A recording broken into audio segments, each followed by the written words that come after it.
Hello students. देखिए बेटा, आज हम कुछ प्रॉब्लम्स की बात करेंगे। ठीक है, सॉल्यूशन ऑफ इक्वेशंस पे। आपको दिया है sin 2x plus sin 6x plus sin 4x equal to 0। आपको जनरल सॉल्यूशन निकालना है x के लिए। तो यहाँ पर सबसे पहले इनको थोड़ा सिंप्लीफाई करेंगे बेटे हम। जैसे कि सीडी रूल लगाते हैं। पहले दो टर्म में सीडी रूल लगाओगे तो हो जाएगा 2 sin 2x plus 6x upon 2 and cos 2x minus 6x upon 2 plus sin 4x is equal to 0। तो ये जो है आपके पास, ये कितना आ जाएगा बेटा? ये आ जाएगा आपके पास 2 sin 4x cos minus 4x upon 2 minus 2x plus sin 4x is equal to 0। यहां से कॉमन क्या है आपके पास? sin 4x कॉमन आ जाएगा। 2 cos, अब cos माइनस एक्स क्या होता है? प्लस का x होता है, तो इसको 2x लिख सकते हैं। प्लस कितना हो जाएगा बेटा? 1 इज इक्वल टू 0। अब दो फैक्टर हो गए, एक तो sin 4x है, एक ये cos का है। दोनों का प्रोडक्ट 0 है, तो हम क्या कहते हैं बेटा? आइदर जो sin 4x है या तो ये 0 होगा। अगर ये 0 हुआ तो sin x 0 का पे होता है n पाई पे। तो जो पैरामीटर है 4x, ये किसके बराबर होना चाहिए? n पाई। और n क्या है बेटा? कोई भी इंटीजर हो सकता है। तो x की वैल्यू कितनी आ जाएगी? n pi by 4। ठीक है, ये आपका एक सॉल्यूशन हो जाएगा n belongs to integer. Second factor जब लेते हैं तो ये होगा 2 cos 2x plus 1 is equal to 0। हो सकता है सेकंड वाला फैक्टर जो है वो 0 आपका हो जाए। तो ऐसे केस में जो cos 2x की वैल्यू आई है वो आएगी -1/2। ठीक है बेटा, -1/2। तो जो cos 2x है, cos 2x की वैल्यू 1/2 कहां पे होती है आपकी? π/3 पे। कहां पे होती है बेटा? π/3 पे। तो ये आपके पास आ जाएगा माइनस cos π/3। माइनस को अंदर लोगे तो cos 2x is equal to cos pi minus π/3, pi minus π/3। Second quadrant में क्या होता है आपका? माइनस का होता है बेटा। तो जो 2x है, 2x यहाँ से कितना आ जाएगा? 2n पाई। जो आपका cos x equal to cos y का जो फॉर्मूला करवाया हमने कि x is equal to 2n pi plus minus y। तो प्लस माइनस y की जगह पे कितना बेटा? 2π/3। 2 कैंसिल हो गया आपका, तो x इक्वल टू आ गया n पाई प्लस माइनस π/3। ये आपका दूसरा सॉल्यूशन। n कोई भी आपका इंटीजर होता है। ठीक है, कर सकते हैं इस तरह से। और देखिए, अब आपको दिया है tan 2x plus tan x plus √3 tan 2x tan x equal to. इसके लिए जो है जनरल सॉल्यूशन निकालना है बच्चों। तो सबसे पहले जो तीन अलग अलग टर्म दे रखी हैं, इनको या तो फैक्टराइज कीजिए इस तरह से, या फिर एक टर्म में कन्वर्ट कीजिए। तो इसको मैं क्या कर सकता हूं? इसको लिख सकता हूं कि tan 2x plus tan x। ठीक है बेटा, जो तीसरी टर्म है उसको उधर भेज दिया, यानी कि √3 tan 2x और tan x। इस वाले टर्म को आपने उस साइड शिफ्ट कर दिया। ऐसा करने से आपके पास क्या आएगा बच्चों? tan 2x plus tan x is equal to √3 आपने कॉमन लिया तो 1 माइनस tan 2x और tan x आ जाएगा बेटा। अब जो tan वाला फैक्टर है उसको हम LHS साइड में लेकर आएंगे, तो आपके पास एक आइडेंटिटी बन जाएगी tan a प्लस b की।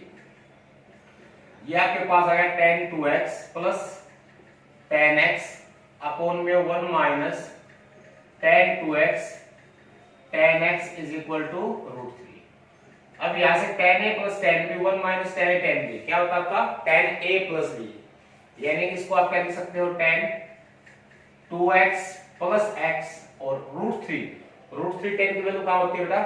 π/3 पे। ये हो जाएगा tan π/3। ठीक है, अब देखिए कैसा फॉर्मेट बन गया आपके पास? tan x equal to tan y। और जब tan x equal to tan y होता है तो ये आपके पास होता है n पाई प्लस 1। यानी कि ये जो आपका 3x बना है, पैरामीटर 3x, ये आएगा आपका n pi plus y। y कितना है? π/3 और जो n है वो कोई भी आपका एक इंटीजर हो सकता है। इसका मतलब x की वैल्यू कितनी आ गई बेटे nπ/3, 3 से आप डिवाइड करेंगे इधर प्लस π/9 और n बिलोंग करेगा आपका किसमें इंटीजर के अंदर। ठीक है बेटा, कर सकते हैं इस तरह से, आसान है। और देखिए एक क्वेश्चन और देखिए आप इसमें ये कहता है कि 10³ x minus 3 tan x is equal to 0। ये दे रखा है 10³ x माइनस 10(3x), ये आपको 0 दे दिया बेटा। तो यहां से इसके फैक्टर कीजिए, क्यूब की है और तो कुछ बनता नहीं, 10x कॉमन आ जाएगा, 10x को कॉमन लोगे तो ये बनेगा आपके पास 10^2x minus 3 is equal to 0। अब यहां पर दो फैक्टर बन गए, एक तो 10x है, एक आपका 10^2x माइनस 3 है। ठीक है, इसके भी फर्दर अगर आप फैक्टर बनाना चाहो तो बना सकते हो। ये आपके पास 10x, ये हो जाएगा 10x माइनस √3 और 10x प्लस √3। नहीं बनाना चाहो तो भी आपका प्लस उसके रूट लोगे तो प्लस माइनस √3 आएगा। ये तीन फैक्टर आपके यहाँ पर बनते हैं बेटा, तीनों का प्रोडक्ट 0 है तो either of them will be 0, कोई भी आपका 0 हो सकता है, सभी 0 हो सकते हैं। तो आप क्या कहोगे, आइदर 10x को आप 0 कहोगे तो x क्या हो जाएगा बेटा nπ, ये क्या हो जाएगा nπ, क्योंकि अगर 10x 0 है तो आपका कितना होगा nπ। या फिर जो 10x माइनस √3 है इसको 0 लेंगे तो यहां से 10x बराबर आ जाएगा बेटा √3। तो 10x √3 कहां पे होती है इसकी वैल्यू 10π/3 पे, तो x बराबर आ गया आपके पास nπ प्लस π/3। ठीक है बेटा, एक सॉल्यूशन आपका ये आ गया। तीसरा सॉल्यूशन क्या कहता है कि भाई जो तीसरा फैक्टर है ये भी 0 हो सकता है, तो जो 10x है ये बराबर आएगा माइनस √3 के बेटा, और 10x की वैल्यू आपको बताई गई √3 कहां पे होती है π/3 पे, और बाहर माइनस है, इस माइनस को हम अंदर ले सकते हैं क्योंकि 10 माइनस x माइनस 10x ही होता है। अब फिर से सेम आइडेंटिटी बन गई 10x बराबर 10y, तो x बराबर कितना हो जाएगा nπ प्लस y, तो प्लस की जगह यहाँ पे क्या है माइनस, तो माइनस π/3, यानी कि x बराबर इन दोनों को इकट्ठा भी लिखोगे तो nπ प्लस माइनस π/3, और n बिलोंग करता है बच्चों इंटीजर के अंदर। ठीक है बेटा, इस तरह से करना था। देखिए बेटे ये कहता है 3 cos² x minus 2√3 sin x cos x minus 3 sin² x equal to 0। इसमें साइन और कोस दोनों ही दे रखे हैं बेटा। ठीक है, अगर ये टर्म नहीं होती बीच वाली तो हम इसको 1 माइनस sin² x या इसको 1 माइनस cos² x करके सिंगल आपका ट्रिग्नोमेट्रिक फंक्शन बना सकते थे, लेकिन इसमें दोनों का प्रोडक्ट भी दे रखा है आपको, तो इसलिए क्या करना पड़ेगा, इसको फैक्टराइज करना पड़ेगा आपको। ठीक है, फैक्टर कैसे करते हैं कि भाई इनका जो प्रोडक्ट है वो होना चाहिए 3 3 -9, यानी कि -9 sin² x cos² x होना चाहिए। तो बीच वाले टर्म को स्प्लिट करेंगे इस तरह से कि प्रोडक्ट कितना आ जाए -9 cos² x sin² x आ जाए, और उनको सम करें तो आपका ये आ जाए। तो देखिए बेटा ये आपके पास बन जाएगा 3 cos² x, इसको लिख सकता हूं -3√3 sin x cos x, okay, और plus √3 sin x cos x -3 sin² x equal to 0। अब देखिए आप यहाँ पे जब ये तो आपका sin x cos x के दोनों ही टर्म में है, ये -3√3 है, ये प्लस का √3 है, तो जब आप ऐड करेंगे तो माइनस का 2√3 बच जाएगा, ओके, और जब इसका प्रोडक्ट करेंगे आप तो √3 3 × 3 9, यानी कि -9 जो रिक्वायर्ड है हमें वो आ जाएगा। मिडिल टर्म को हमने स्प्लिट कर दिया। अब इसके फैक्टर बनाइए आप। पहली दो टर्म्स के अंदर से क्या कॉमन है बेटा, इसके अंदर से आपका 3 कॉमन है और cos x भी कॉमन है, ओके, तो यहां से क्या बचेगा आपके पास cos x बचेगा।